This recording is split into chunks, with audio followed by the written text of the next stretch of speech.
જે તે સમયે આઈપીસીમાં સ્ત્રીની આબરૂ સંબંધી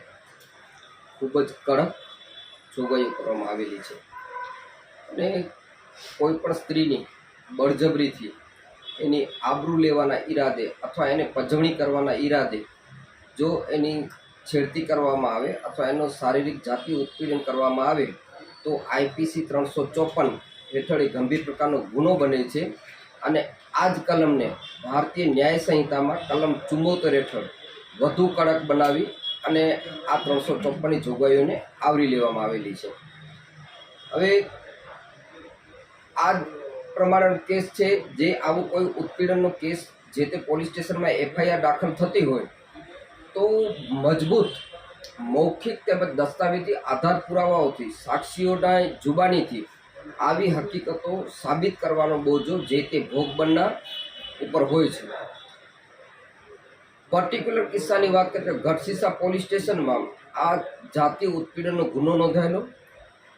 તપાસના અંતે આરોપી વિરુદ્ધ ચાર્જશીટ કરવામાં આવેલી. ચાર્જશીટ કર્યા બાદ આ સમગ્ર ટ્રાયલ ચાલી જતા એમાં અલગ અલગ જે છે એ 10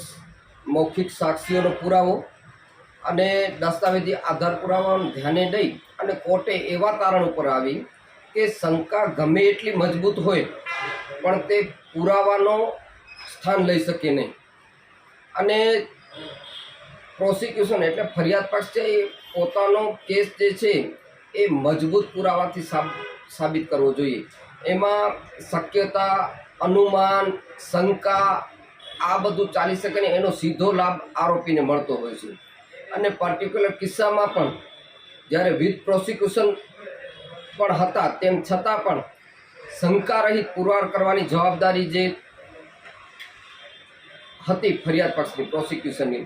એ જવાબદારી એટલે શંકા રહિત રીતે કેસ પુરવાર કરી શક્યા નહીં અને આરોપીને જે છે એ આ 354 અને બીએનએસની કલમ 74 હેઠળના ગુના કામે નિર્દોષ ઠરાવી છોડી મૂકવાનો હુકમ જે છે એ નામદાર judicial magistrate first class Mandvi કછવાડાએ ફરમાવેલો છે.